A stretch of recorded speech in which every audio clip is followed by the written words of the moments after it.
smart people who have a lot of experience in the events industry. Some of them are joining us in the studio today, and perhaps a good place to start is to thank MGG for hosting us in their studio.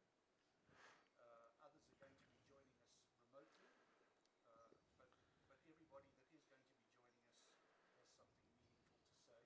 The structure of the webinar, we're going to be talking about the Back to Work guidelines.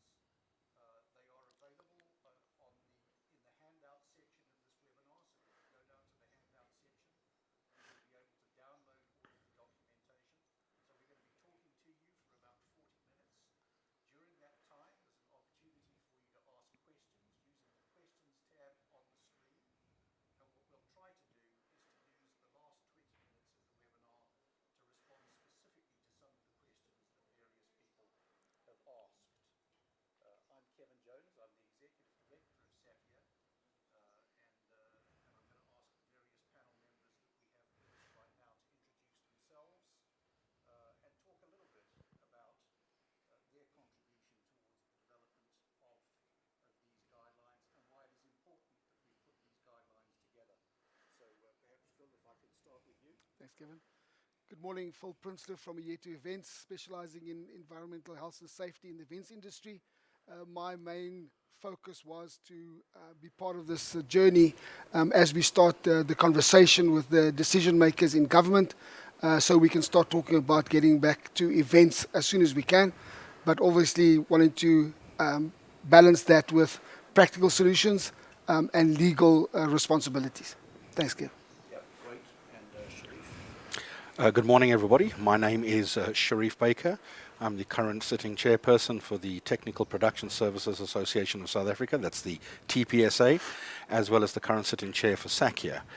My involvement here with the rest of the team is to get busy with back to work guidelines with opening our industry, and for my specific component was around event organizers, the event and the technical components that go with it.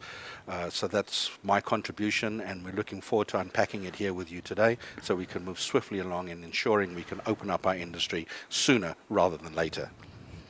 Very nice. And Rensha, let's go over to you. Hi, g'day. I'm Rensha du Plessis. I work for MGG Productions.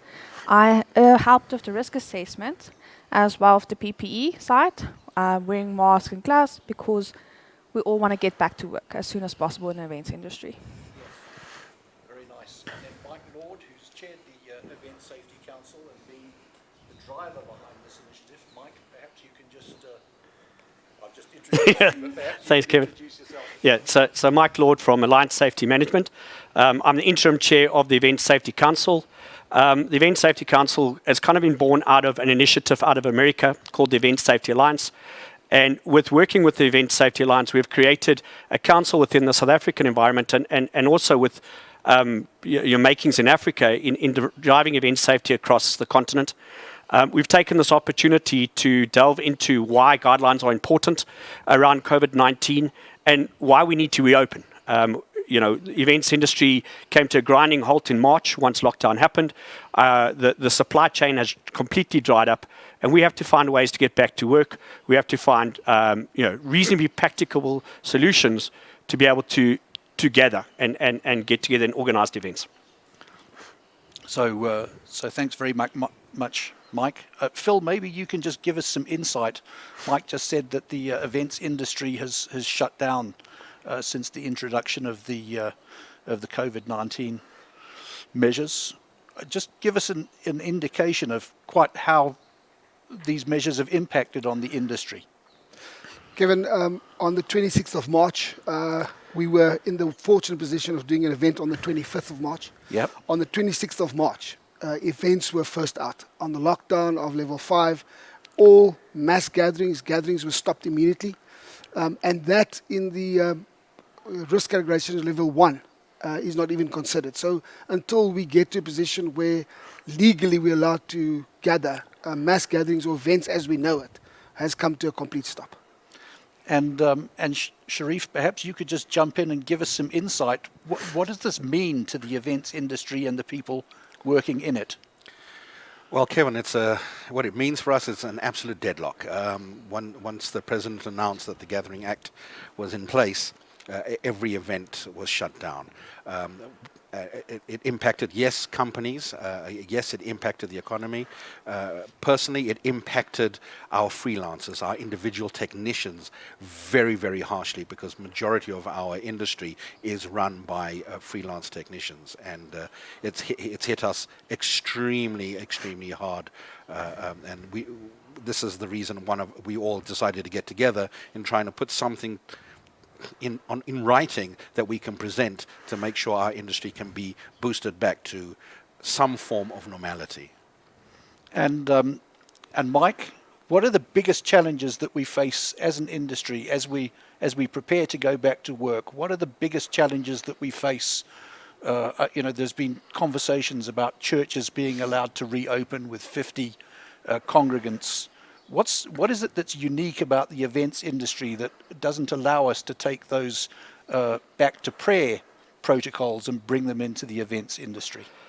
Yeah, I think the biggest challenge is, events gathers people. So that brings people together, and public safety, which has always been a keystone of our industry, is being impacted by COVID-19. The beauty about the events industry is we are extremely rigorous in our self-regulation. So as much as it's a challenge in that gathering people provides ability for transmission of COVID-19, we believe that there are structures and systems that we can put together that are existing, that are currently being put in place, that allows us to start with small meetings, small gatherings, to eventually grow into something that we saw this weekend in New Zealand. And we have to have a stepped approach to that. We all understand that. I think the events industry worldwide recognizes the impact that we have, but we also realize that we are an organized environment. We are self-regulated. We are also regulated by government, by local authorities. So it's not just an environment that's a free-for-all. There are systems that exist, that we deal with on a day-to-day basis. So I think, we're ready to talk to government about finding ways to reopen this industry. We've set down some guidelines that we think are reasonably practicable to do that. We've developed it based on the World Health Organization around their 5 tiers in risk levels. And we even believe right now we're in a position to start reopening the events industry on a small basis, trialing the systems that we've suggested to the point that we can then start engaging with bigger crowds coming together. And Renshaw, what does it mean to the production companies that are active in this space? I'm sure that they're kind of gagging to get back to work. Yes, we all really want to go back to work. We want to do it safely, though. Follow the rules, regulations, that you're not the first company that caused COVID-19 breakout, because that will cause the whole company to close down again, as well as events, if we do it wrong. So you really want to focus on the point that's still doing this safe. And yes, it's a lot of pages to read, but it's worth it, because if we do this correctly, we can keep on going with any pandemic again that's coming up. Okay. There is existing legislation and regulations and guidelines and standards that we apply in the events industry that ensure that we are acting responsibly and acting safely. So can you give us an insight into some of the regulations that exist in this industry, and how have those been built into the guidelines that we've published through SACIA? Yeah, so in order to do an event in South Africa, with large numbers, we have the South African Recreational and Events Act, SACIA, that determines what is required in order to host an event. It is managed provincially and managed by the local authorities. So we already have structures in place that manages general day-to-day safety. What we need to understand is COVID-19 is one more step in health and safety management at an event. We have existing legislation that governs the way events are managed. So what we've done with the guidelines is we've referenced not only the Department of Employment and Labour requirements in making the workplace safe, but we've then taken that into SACIA and determined what systems are already in place that can help us manage the implementation of going back to work safely in the events industry. So my thinking, of course, is that in order for this to work effectively, we need the support of government and various regulatory bodies. Yeah. I'm trying desperately at the moment to activate the link through to Tibor Zana from the Department of Employment and Labour, and Tibor's camera doesn't seem to want to turn on. So Tibor, you should be able to hear me, but you are muted at the moment. Perhaps you could join us. Yeah, Kevin, thank you. Okay. Thanks for the opportunity. Absolutely. Is your camera on? I can't turn it on from my side. You know, this is a new platform that I'm engaging in, so I have to learn Okay. what this one's about. Okay, that's fine. Well, we can hear you loud and clear. So perhaps you could just give us some insight into the guidelines that we've put together, and more importantly, if you could just give us some insight into how these fit into the regulatory environment that exists in South Africa. What's the next step for us? Well, very simply, as you and I have been discussing over time, Kevin, the issue is that we obviously look to the various sectors to assist with drafting something that could fit into the directions as it is now. Yes. So the first direction that appeared on the 29th of April has now been superseded by the direction that has come out, the second one, on the 4th of June. Now,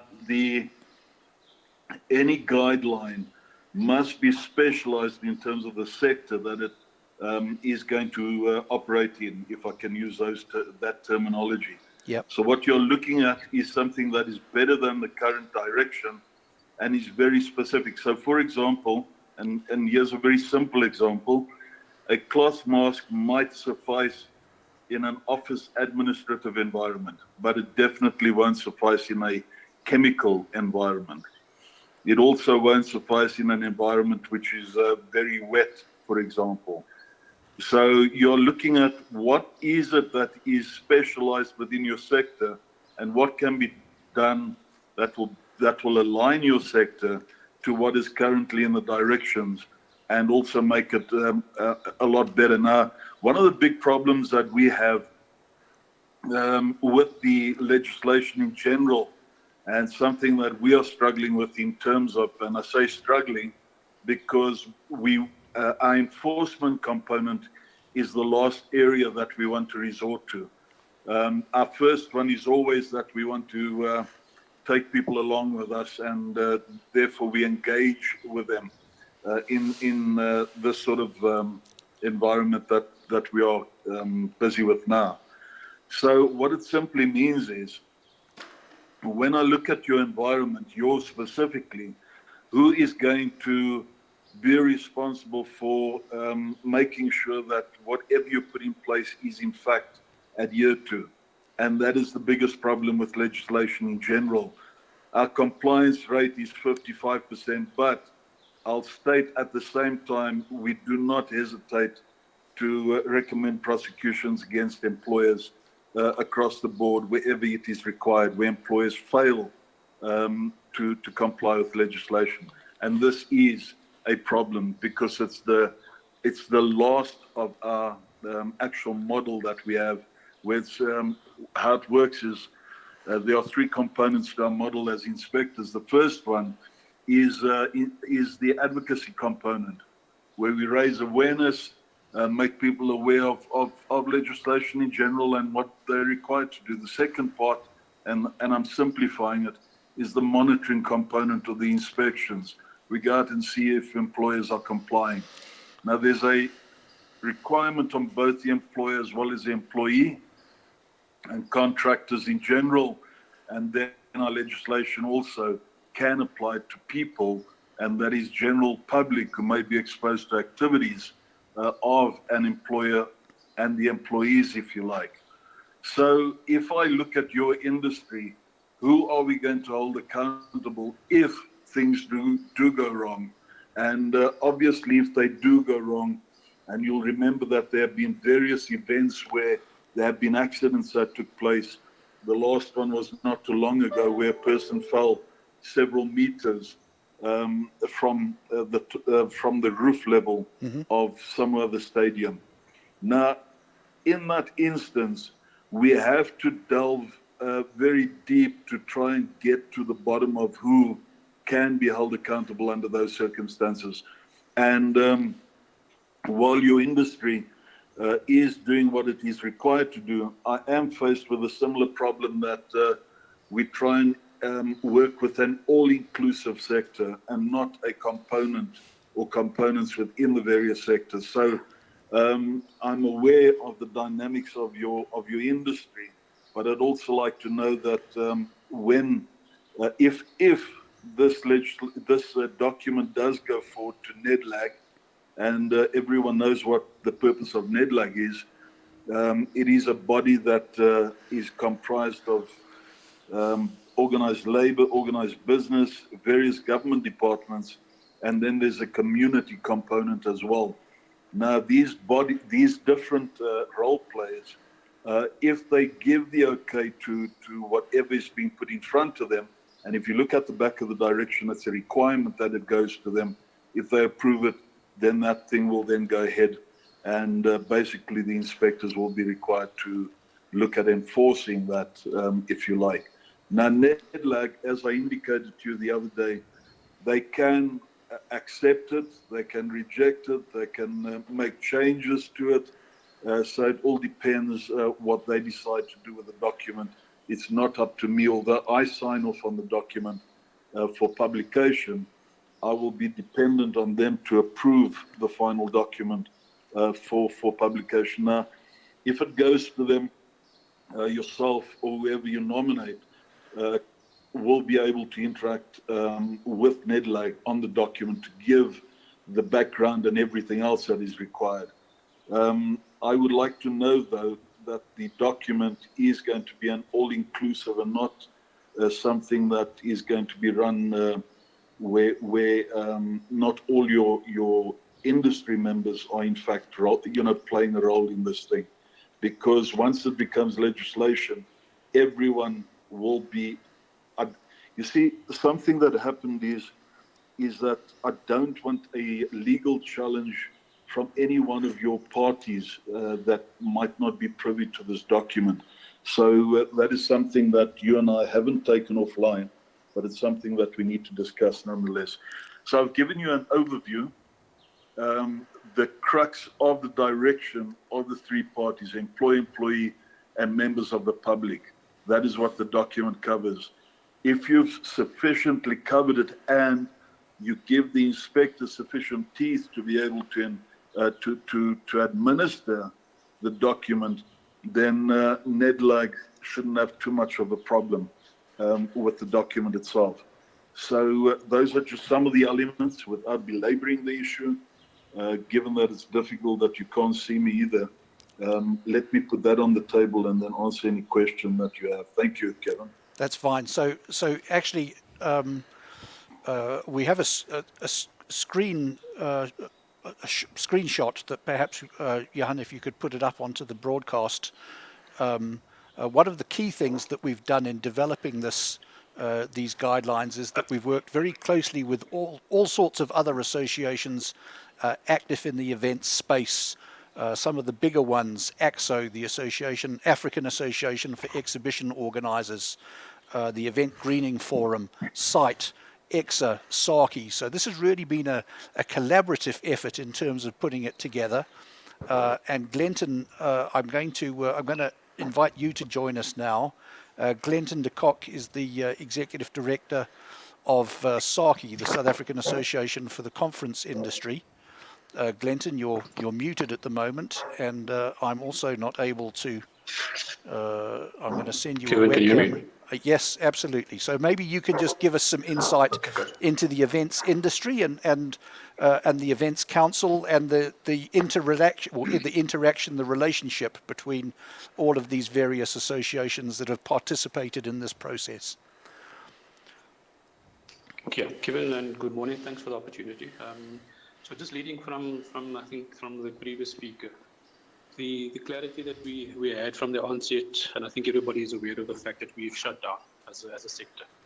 What that then did, and as you rightfully put up onto the screen, was get all the associations together, effectively under the umbrella of the SA Events Council. And over the last, let's say, months now, because it's more than weeks, months, we've been looking at how best do we engage with government, and more importantly, how do we inform government to an extent that says, the sector, one, has always been regulated, and second, we have and are in the position to self-regulate at the same time. In doing that, the clarity that we have now is, as we've seen with level 3, in relaxing some of the economic activities as such, we are in a position with these guidelines that has been broadly distributed amongst the associations, amongst the members, and one can look at the number of people that have dialed in today. So the industry, in our view, is ready to operate. We just need to ensure, as per the previous speaker, that we're getting to the right people to make the right decisions timelessly. Because the fear that we all have, and I think it's a general fear across the country, is if our particular sector is delayed in opening, the bloodbath, the blood sort of that is sort of reeling from companies and the losses of jobs will be insurmountable and will take us many, many years to then recover. So as associations, the clarity we've had is that at an advocacy level, when we are speaking to the people that can provide us with decisions, because time is not on our side. Second is that we have a sector across the board within our association member base, of a sector that will be able to self-regulate. And we're really appealing to our member bases across all the associations, even the ones, people that have dialed in that are not members, to ensure that when they look at the guideline is specifically there to assist in ensuring that should something happen, we are able then to manage the fallout from that. Because I think the worst and the fear that we all have as a sector is that we are seen as one of those sectors that can only open at level 0, which effectively means that there must be some sort of fear or some concern within the government decision-making process that views us as an industry at risk. For all intents and purposes, these guidelines, I think, answer not only the current concerns, but I think future concerns in respect that in no other time have we been able to have done this as a sector to do the following: come together as associations. Second, develop the guidelines, and more importantly, actually inform policy in the future as well. So I think we're on the right track. We're doing the right things. I think the level of frustration, if we're going to feel that, is if we don't get any engagement or feedback immediately from government side. So I think for that purposes, given the opportunity has arisen now that in true essence, all of the associations and the industry has demonstrated what collaboration can actually do for us going forward. And I think that certainly goes in to answer the issue that Tibor raised.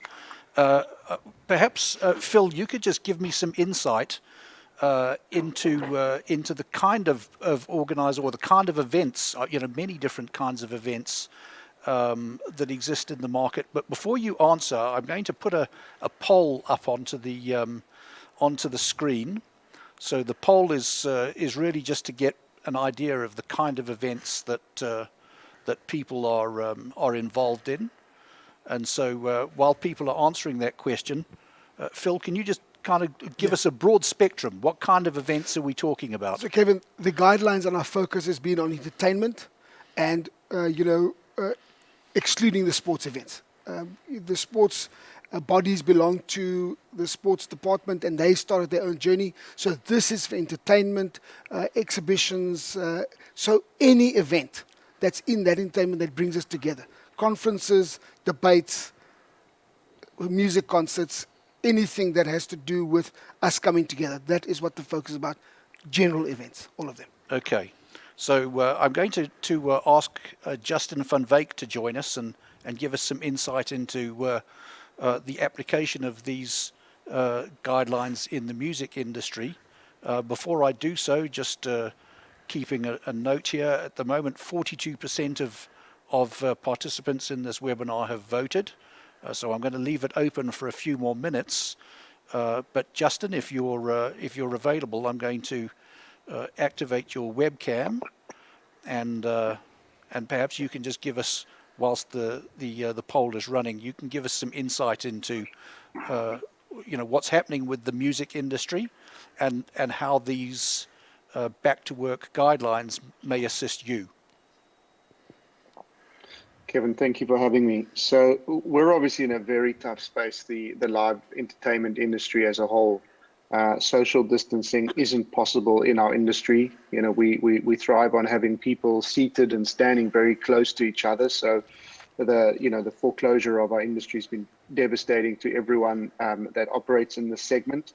The guidelines as they stand see us opening up predominantly in the very last two categories of the risk levels, which assumes where we can't do social distancing. We're not going to be able to create a space of a meter or meter and a half with a person next to us. We are able to do things like contact tracing. We are able to implement a lot of the other protocols, and certainly, the organizers that operate in this space, these professional people, these are organized events. We're able to do a lot of things to minimize the risk of transmission, but ultimately, it is amongst the higher risk. So, the guides for us are a step in the right direction. Obviously, we would have wanted a lot more easing of it. We are actively following what's happening all the way from Canada down to New Zealand. As you may have seen, New Zealand's opened up their industry this past weekend with rugby. A lot of the entertainment venues that we've spoken to, the arenas, the theaters, the stadiums, we're all grappling with these restrictions and trying to figure out the timescales to the reopening of the industry. The kind of risks that we take as live entertainment organizers or any sort of live event organizer. There's significant risks that we take in booking, talent and artists to play at these events, and all of the vendors and money that we spend up front.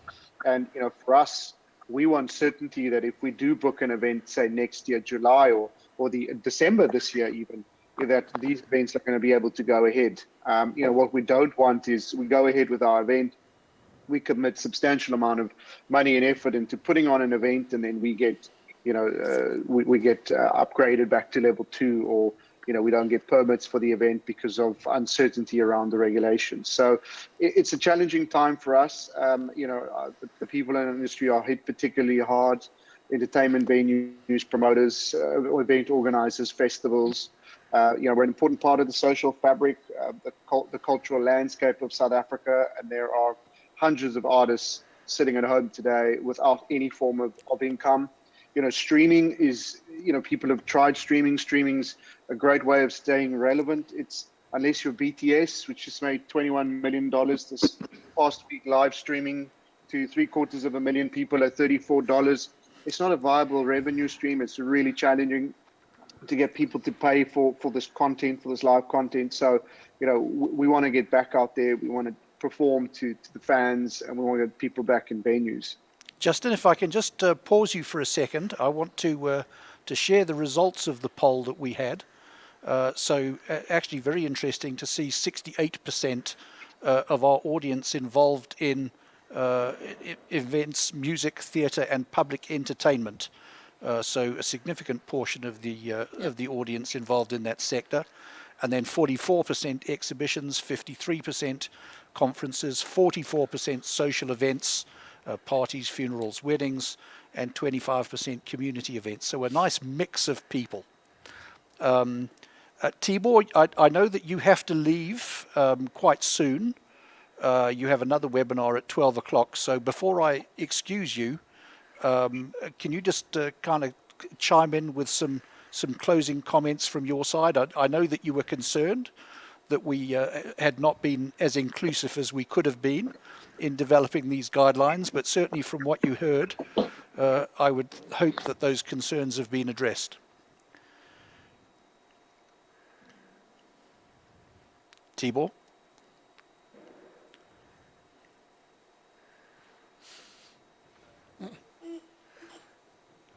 Tibor, you there?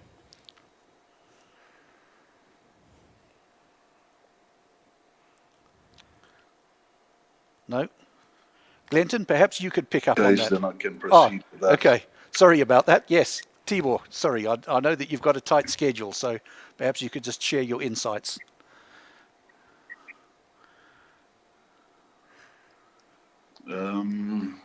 Kevin, am I required to respond now? I was speaking a moment ago. Yeah, yes, sorry, you didn't come through. I was just saying, in terms of the way that we've engaged with various other associations and put this together as a collaborative effort, I suspect that we may meet the requirements that you described earlier.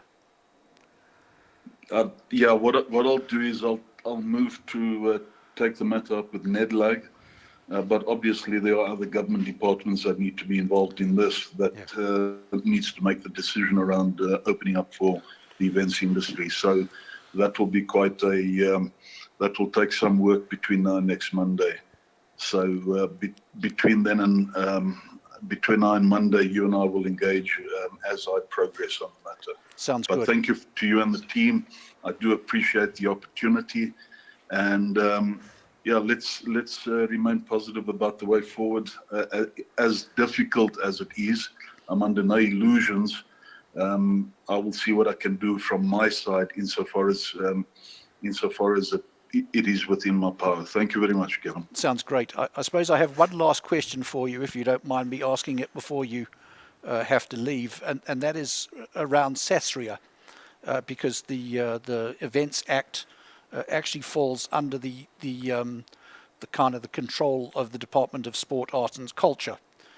So when you speak about other government departments, I suppose we're talking about arts and culture, we're talking about Department of Labour, Department of Health, Department of Tourism, many other government parties.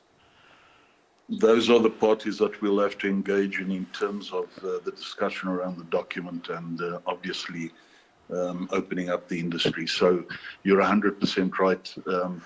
And I think those are the names, if you have got contacts in those areas, that you'll have to then share with me. And then we'll take it from there, because the next step after NEDLAG parties have looked at it would be to engage the right people, and not people that I think would be appropriate on this matter.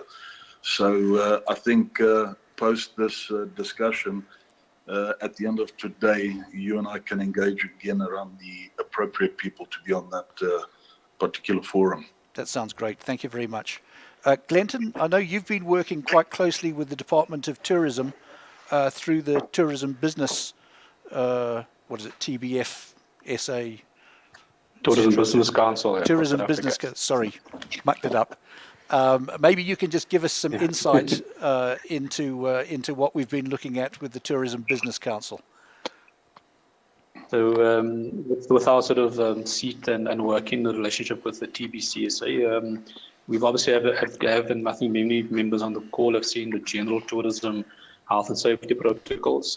These particular guidelines, with the help of Mike and the rest of the team, were part of those protocols. Because of the chunky nature and the detail that we've gone through, we probably just only got a mention or two in the general tourism protocols.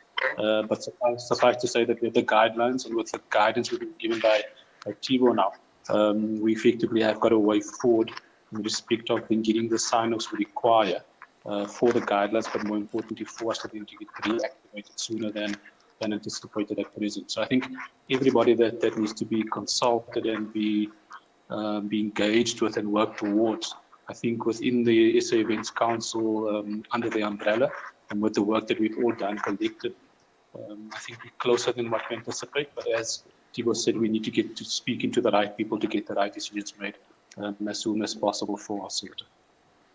Sounds good. So I'm just going through the questions. Let's see if we can ask a couple. A couple of people have commented that the sound is bad, so I'm hoping that's improved. But here's a question from somebody who says, here we are, can I go back to us?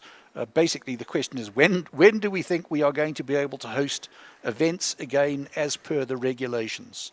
So who wants to pick that one up? Yeah, I think I'd like to see if both Mike and I can jump in here. Yeah, go for it. Because I think everybody that is dialed in and tuned in understands the history of our eventing act or system. But just to go back 10 years, prior to World Cup, it was more a construction health and safety regulation guideline that was used. Segue into FIFA, then we rallied all together to put the SACIA Act together, which you just said falls under specifically the Department of Sports and Arts and Culture, and thus hopefully I'm glad Tibor's taking it to NEDLAC, because to date we haven't had the opportunity to engage with Minister Mtetra in making sure we can do what we need to do.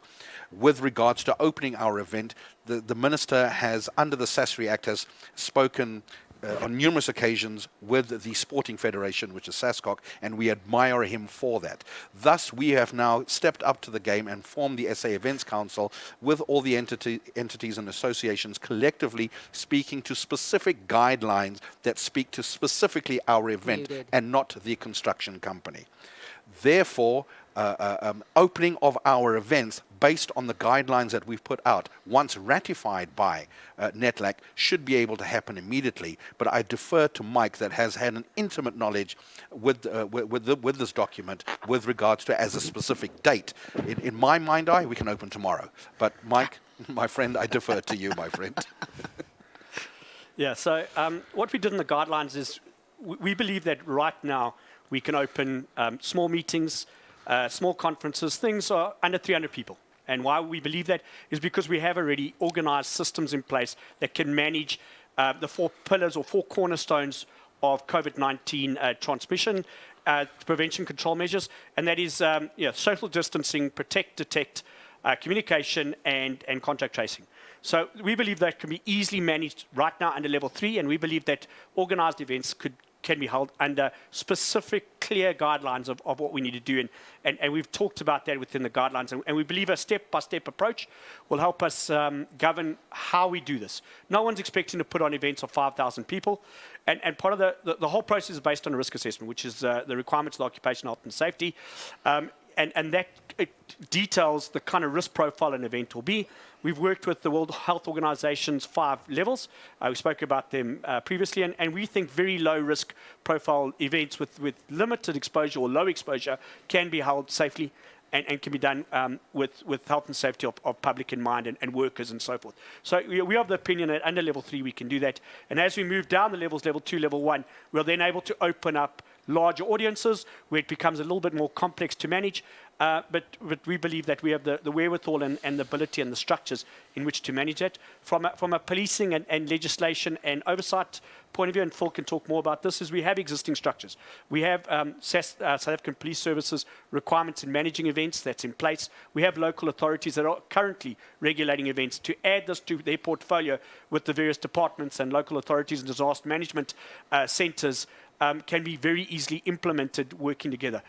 One thing I just want to touch on is that it's been a long time, and probably the last time we as an industry talked together was the FIFA World Cup. That set the benchmark for many major events post the World Cup. And 10 years on, we can be very proud about what we hosted, and I don't need to name any of those. And we've seen this industry come together, talking together. The South African Events Council is very much on one page in working together to make this happen. And we are very excited about the prospects and what this brings to the table. So somebody else here has asked a question. Can someone please speak to how to stop companies exploiting crews? I'm not sure that's necessarily related to event safety. Yeah. But perhaps one of the things that we could talk about is the diversity of individuals that work in an event environment, because the vast majority of people come in as freelancers. Sharif, do you want to pick up on that one? Yeah, obviously we're not going to touch on specifics, but when it comes to the Event Safety Council, and like Mike has said, these guidelines now is the spine. It's the foundation of what is yet to come moving forward, current and post-COVID-19. Utilizing what the SACIA Act has already, but combined with the new guidelines now will assist moving forward what happens to the freelance community, the regulations that we put in force via the event organizer, via the compliance officer, the safety officers at each event, which Phil can segue into shortly, is what's going to define what happens to our industry moving forward especially as a freelancer, as a technician, as an individual in our industry. So this is the foundation of our new future moving forward.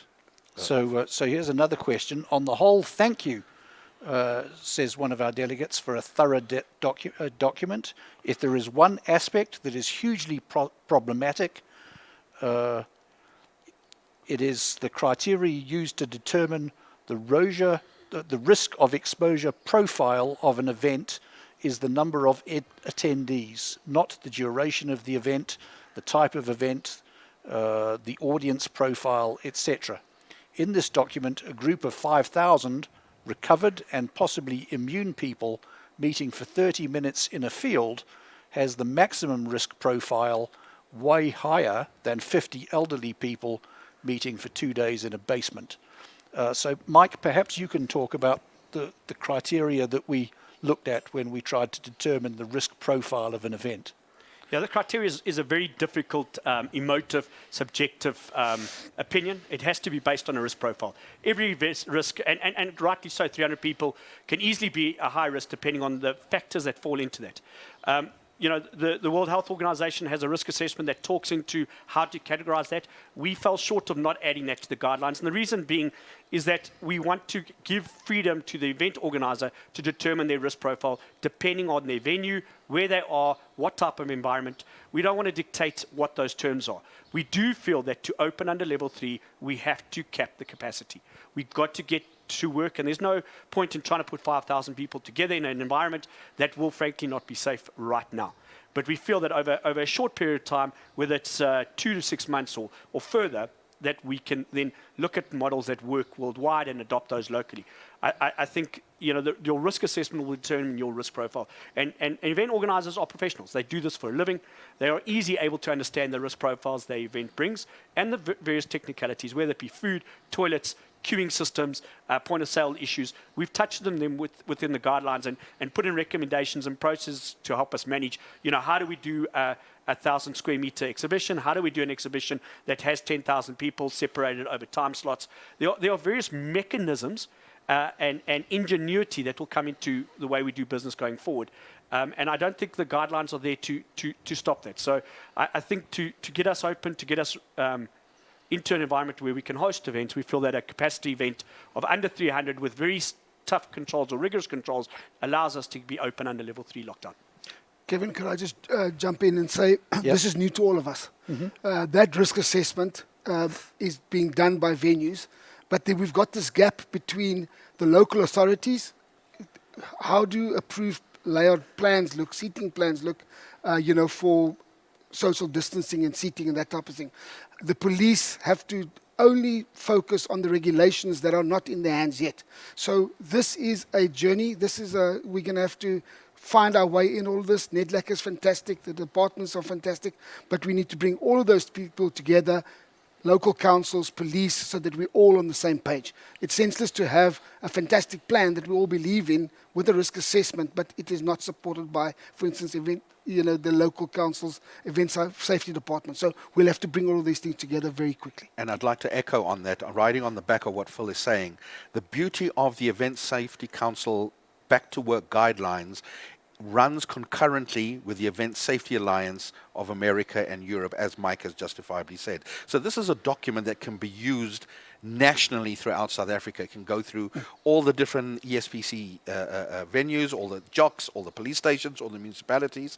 And if it is unified, then unity is standard in everything that we do, not just from an event or an event organizer, but from police, Metro Police, JMPD, ER24, all the medical fraternities. If we speak with one voice, with what we've suggested in these guidelines, then it should be made easy, exactly with what Phil has said.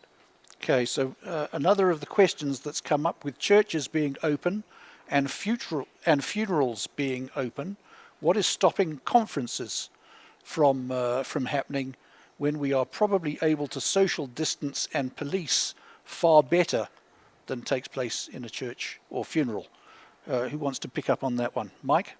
Yeah, okay. So, I think you know, events, recreational events, business tourism events can be held right now. And that's the purpose of the guidelines, is to set benchmarks that we as an industry believe A, we can do, and B, are safe. They're preventative and proactive. Which talks right into the occupational health and safety requirements. It talks into the requirements of SACIA. So yes, we can host those events. We don't think something over 300 people right now, within the next month is doable. We think we need to go slowly, but we do think within a period of 2 to 3 months, we will be able to host 2,000 people in a room. We will be able to do processes that allows us to bring people together. So yes, we do believe. We're not a church. We're not an aircraft where you can put 300 people in. We are an organized event. We know who our delegates are. We know who we can invite, whether it be an exhibition, whether it be a conference, whether it be a corporate launch. Corporates want abilities to come together and create avenues of gathering. And we as an industry have helped write these guidelines. And I say the industry, the events industry, because we're working together to find ways that are acceptably practical in opening the industry. Mike, can I just jump in? Just to make it very clear, at the moment, 50 people with a temporary structure that has to do all the local health and safety applications will not pass that test because, we're still under these very strict regulations of level 3. So please, everybody viewing, it's not to say that we can start launching all the applications tomorrow. We need to get some of these approvals and support from NEDLAC and the guys first, but just to make it clear. This is a guideline. Correct. And this is a guideline for our industry and for the owner of the current SACIA Act, which is the Department of Sports and Arts and Culture, to take it with both hands and run with it, as well as Tibor taking it to NEDLAC. The quicker we can get these ratified, the quicker we can get back to work. Correct. We can't get back to work right now. These guidelines have been put together by everybody in the industry to say this is how it can work. And the beauty of it is these guidelines show and depict specifically what we're going to do from the time you get out of your car to go conference, event, funeral, wedding, everything is there specifically. And again, once the compliance officer and the event organizer complies with this and regulates it, we have a winning solution. But Mike, we want to start tomorrow. Okay, so we're down to the last 10 minutes. We have a couple more questions that I'd like to encourage people to send in. None that have come in recently, so perhaps I can put up another poll just to see if we can gather some information from various people. Kev, could you respond to the printed mail we got from Yes, Mark? yes, the one from Mark Ransom. Mark Ransom. Why don't you talk about that? Mark, thank you very much. Had a long discussion, a few of us outside. Some concerns about that social distancing in the application of seating. Mark, this is a moving document. It is a moving thing. So Mike was just saying at 50 people, a checkerboard distribution of seating might be acceptable because that's not going to interfere with evacuation. Obviously, in your situation with fixed seatings, blocking of seats and not removing seats. So we'll have to apply that planning or protocols based on the situation that we have. So thank you very much for your questions. There are one or two things that we've taken up, so thanks, Mark. It's all about the application. Is it a bubble? It is a square. It will have to depend on the situation that we find ourselves in and the venue.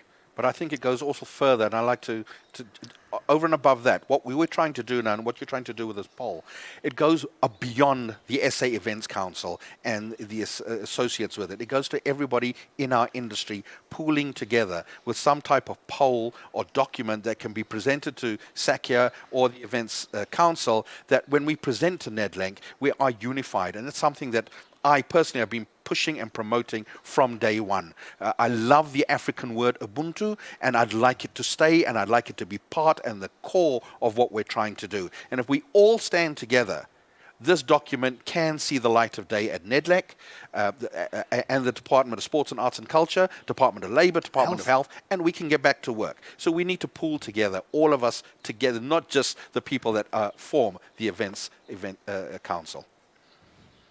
Okay, so no other questions coming in at the moment. We're moving into the last 10 minutes. Mike, do you want to?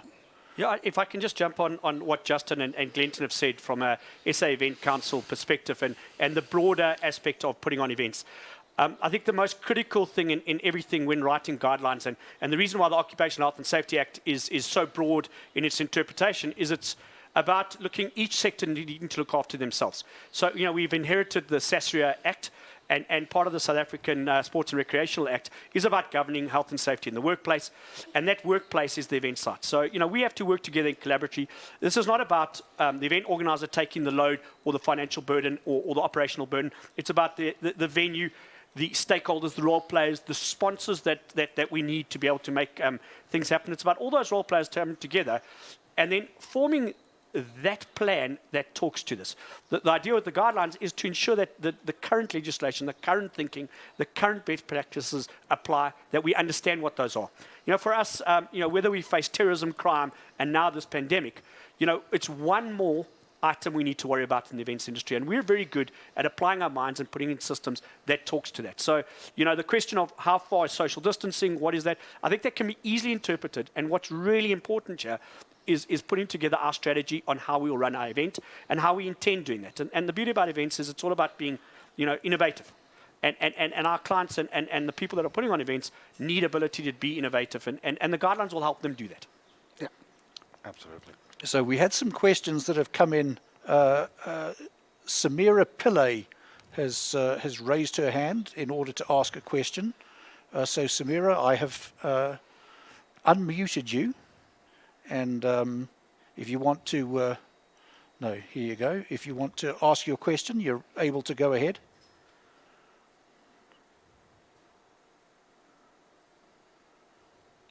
No? Okay. If anybody's putting their hand up to ask a question, please be prepared to Ask the question. to ask the question. Not there. Okay. Phil, do you want to kind of add some closing comments? Yeah, Kevin, just for all of us, through Mike and through all of us around the table, we've forwarded our event safety guidelines to the World Health Organization, the National Department of Communicable Diseases for input, for support, and for auditing this document to make sure that we are talking a lot of sense. So we are not trying to be in a bubble. As we said from the beginning, this is consultative. It is an ongoing document, and we will listen to everybody so that we can make this work for all of us. Thanks, Kevin. Thank you. Somebody else raised their hand? No, they've dropped it again. Just whizzing through here. We are. Luke Berger, I hope you're ready to ask your question. I've unmuted you. Please go ahead and ask your question.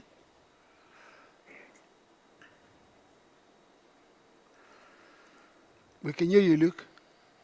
Hi, can you hear me? Yep. Go for it. Hi, thanks for the opportunity.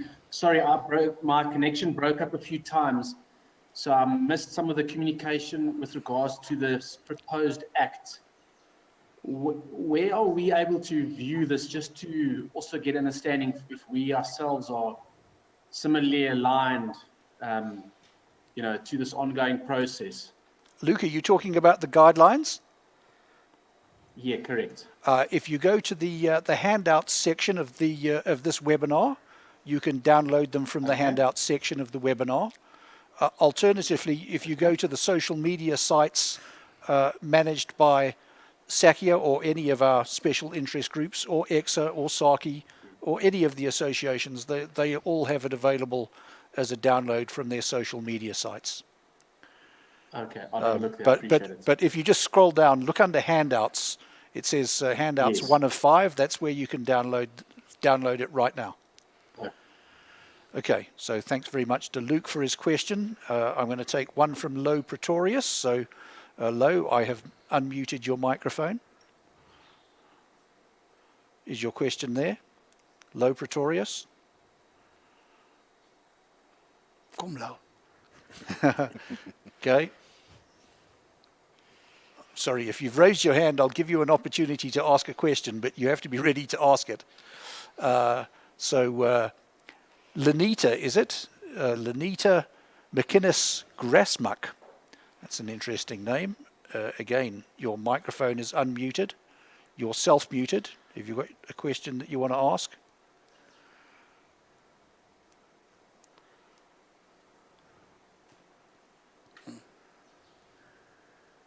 No?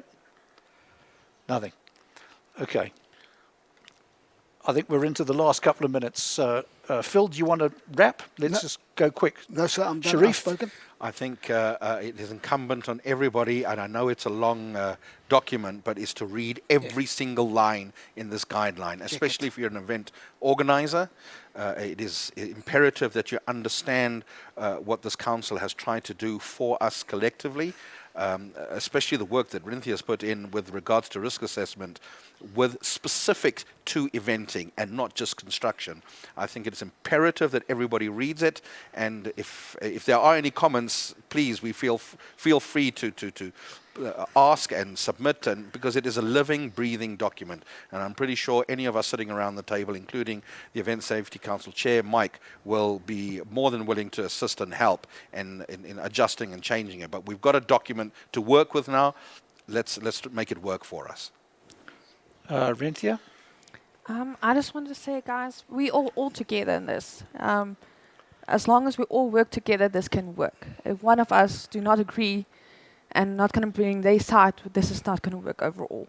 So if we all can stand together, united, and do this together, I'm sure we can reopen the industry. And Mike, perhaps you'd like to wrap up for all of us. Yeah, I think Wrench is onto a point, and as we've said before, this is a collaborative effort. We have associations for a reason. There's a reason why they exist. The fact that we've now come together under the SA Event Council and we're talking about how to take this industry forward is critical. If you're not part of an association, become a part of an association. Have a voice within those associations to drive what we're trying to do together. We have to stand forward as a united industry. We're far too fragmented in the past. The World Cup showed what it could be like for us to come together, and COVID-19 is, again, one more opportunity to show that what we can do as an industry. The guidelines aren't there to answer every single question. It's impossible to do so. Things are it's extremely fluid, but we feel that the guidelines gives us a base from which to talk to government, to talk to about how we do this. And I think that's what's important about the whole process. Okay. So thank you very much to all of our panelists. Thank you once again to MGG for hosting us in their studio. Thank you to all of the delegates. At the moment, just under 400. So absolutely great turnout. Please download the document. Please read and please provide input so that we can take things forward through to government and other regulatory bodies. So thank you very much to everybody. Appreciate your input.